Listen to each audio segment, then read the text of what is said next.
What is going on, guys, and welcome to another video. My name is Hostility and we are doing a $1,000 gaming PC build in this video. So this build is more of a mid-range type of build and will definitely get you awesome frame rates, and for the price and performance ratio this definitely cannot be beat. Also well worth the upgrade if you do have the extra money from the $600 gaming PC. So this build will be able to run most games at around ultra settings, too high, you know, those more demanding ones you'll probably have to turn down, and we'll be able to of course do awesome rendering and you know, more intensive tasks that the $600 gaming PC will sort of struggle at. So yeah, since I did get an awesome response on that video, I'm doing another one, and yeah, probably going to cover more gaming builds at different price ranges like budget and high-end ones. So, the gameplay you're going to be watching in the background is some Battlefield 4, but unfortunately it is on the same map, but it is an awesome gameplay, so I decided to use it. And I've chucked in a little bit of Hardline gameplay in there as well, just to mix it up a little bit, just some gameplay that I had left over. And unfortunately the gameplay audio did not record, so I'd had to throw in a little bit of Monster Cat in the background. So yeah, enjoy the video and let's get straight into the build. Now, kicking it off, we have the Intel Core i5 4690K, clocked at 3.5 GHz, and this is an awesome quad-core processor for gaming, really the sweet spot here at this price range. And you don't really need an i7 unless you're going to be doing some intense video rendering. But yeah, the i5 will be able to handle most requests or tasks that you put it to. And it is the K variant, so you can overclock it, but I do recommend you get an aftermarket cooler if you are going to overclock. So for the motherboard, we're going to be using the Gigabyte GA-Z97 HD3, and Gigabyte makes awesome motherboards. Certainly won't go wrong here. Very durable and will last you long, and has features that you do need. Like, it's not the best of the best of the Z97 boards, but this one will definitely get the job done, and it is going for quite cheap at the moment. So yeah, since it is the Z97 chipset, it does give us the option to overclock, and gives us the extra features that the chipset offers us. So for the memory, we're going to be using the Kingston Fury series, 8GB clocked at 1600 MHz. So 8GB really is a sweet spot for gaming builds, and has been for a while, and probably won't change for about another 1 or 2 years. So you do have the option to upgrade. So if you do in the future decide you need more RAM, you can just buy another 8GB kit and you'll be good to go. You don't really need 16, like I said, unless you're going to be doing some intense rendering, but that's a totally different budget that we're going to cover later on. So for the SSD, we're going to be using the Samsung 850 EVO, not the 840, there's a new one. So yeah, the 840 was very well known, and you know, very reliable, and gives you awesome read-write speeds, and you can't really go wrong with any SSD. You know, definitely an awesome improvement from the normal mechanical hard drive. But I have added one in here. The SSD is 250 gigabytes, more than enough to store your OS, your games, and your programs.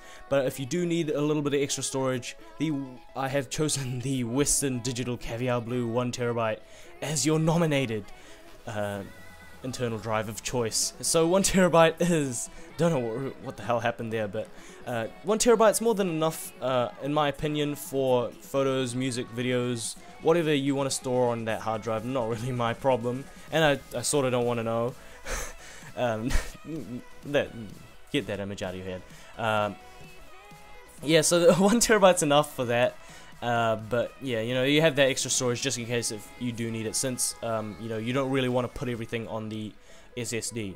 Now for the video card, we are going to be using the EVGA GeForce GTX 970 4GB with the NCIX cooler. So EVGA makes awesome NVIDIA cards, and the 970 is a awesome card at this price range, and is pretty much the sweet spot for gaming cards nowadays, or in this price range. You know, 960 is not good enough, and the 980 is a bit too expensive at this price range. So yeah, the 970 is an awesome card, especially since it has 4GB of GDDR5 RAM. You know, this will be a viable card for the years to come. And it also has the NCIX cooler, so you'll be running a lot cooler than the stock variant. So yeah, that's always nice to know, and you can of course overclock it if you do want to get more performance out of there. Yeah, and it has the cooler, so you won't be running into really high temperatures. So for the case, we're going to be using the Corsair 450D, and you know, this case is absolutely beautiful. I really wouldn't mind having one on my desk, and Corsair makes awesome cases, and this one just absolutely is beautiful. Very flat design, and it has the window on the side, so if you do want to show off your PC, just make sure you do awesome cable management though, so it doesn't look that bad. But yeah, awesome case, lots of room for expansion, and yeah, you really won't go wrong with this case. It is a little bit more expensive than the ones they're really putting into these $1,000 builds, but I think it's worth it.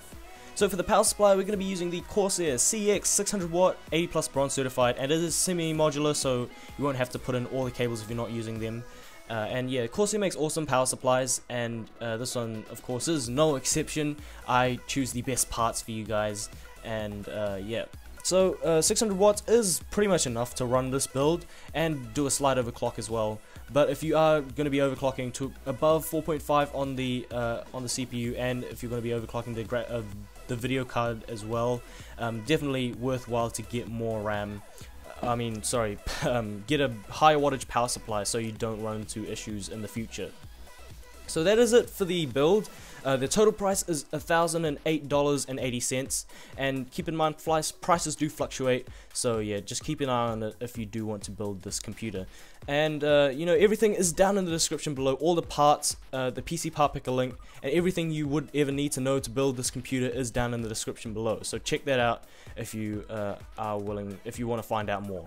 So for the extra parts and upgrades section of this video, so for the cooling, if you are going to overclock, you can either go air, which we're going to be using the Hyper 212 Plus, and you know, this is a reliable cooler. There's not much to say about it. It is one of the more popular coolers and has been used for a while.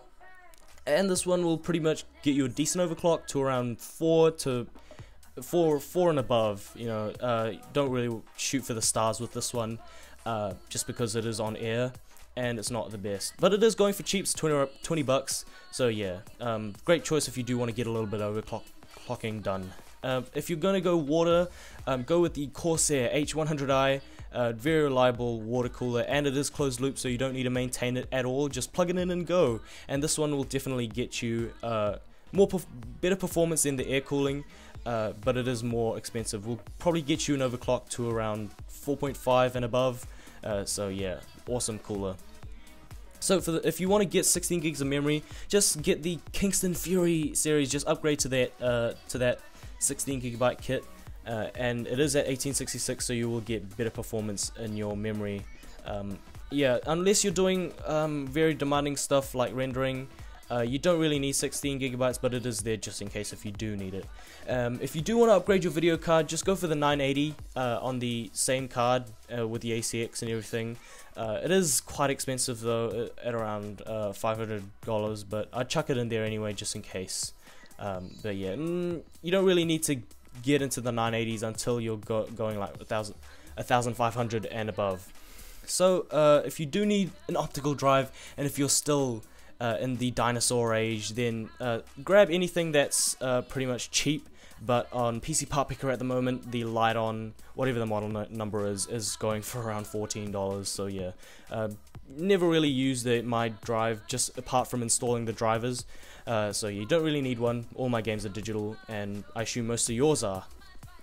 And of course, if you are in need of an operating system, Windows 8.1 won't be a bad choice at all. There's really nothing else that can you know, that you can choose from. Windows 7's pretty much out of date, and Windows 10's coming out soon. So yeah, or if you do want to obtain your OS from somewhere else, you know, you can do that. Not recommended though. So that about wraps it up for this build. Again, everything you need to know is in the description below. And yeah, before I end the video though, I'm gonna be giving a shout out to my man over at Clash of Clans Recruit. I know I probably won't get much exposure to him since he's already at 5k, but yeah, just wanted to repay the favor. Thanks man for shouting me out on your base reviews video, and yeah, so I'm sort of repaying the favor. And yeah, go check him out if you do enjoy Clash of Clans videos. He's an awesome guy. So that about wraps it up for this video, guys. Thank you so much for watching. I really do appreciate it. And yeah, if you do want to see more gaming PC build videos, please be sure to like the video and comment below on what you think about this video. Give me some feedback. And what price point should I cover next? Let me know. And yeah, just really appreciate you guys watching the videos. So thank you again so much for watching, and I'll see you guys in the next video. Peace out.